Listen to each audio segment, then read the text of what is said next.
Alamin po natin ang magiging lagay ng panahon sa mga susunod na oras mula kay April Enerio sa Ulat Panahon. Salamat, Miss Cathy. Sa ating balita, malaking bahagi ng bansa ngayon ang nakakaranas na maulap at maulan na panahon. Ayon sa Pag-asa, Southwest Monsoon o hanging habagat pa rin ang dominant weather system na nakakaapekto sa kanlurang bahagi ng Luzon at Visayas. Kaya sa lagay ng panahon sa mga susunod na oras, ang Metro Manila, Ilocos Region, mga probinsya ng Zambales at Bataan, Calabarzon, Mimaropa, Bicol Region, Western Visayas, Zamboanga Peninsula at Sorsogon ay makaranas na maulap na kalangitan na may mahihina hanggang katamtamang pagulan at pagkidlat pagkulog. Habang natitirang bahagi ay makaranas naman ng partly cloudy to cloudy skies with isolated rain showers or thunderstorms lalo na sa hapon o gabi.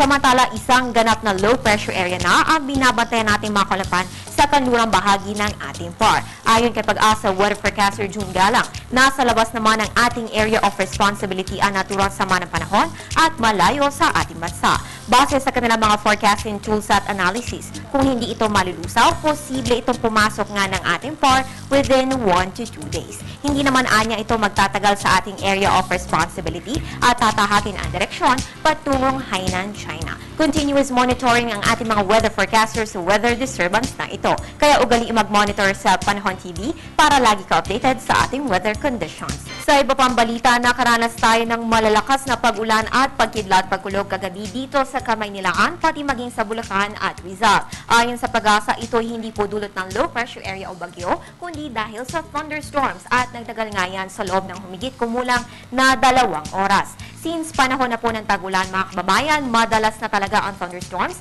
o pagkidlat pagkulog sa hapon o gabi. Kaya ating paalala, siguraduhin magdala ng payong saan man kayo pupunta sa mga susunod na oras. At para naman bukas, sisikat ang araw alas 5:26 ng umaga at lulubog alas 6:25 ng gabi.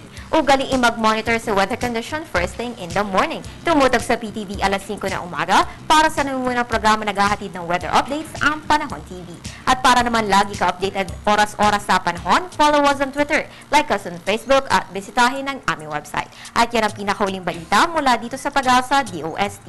Para sa Telebisyon ng Bayan, April and Neryo.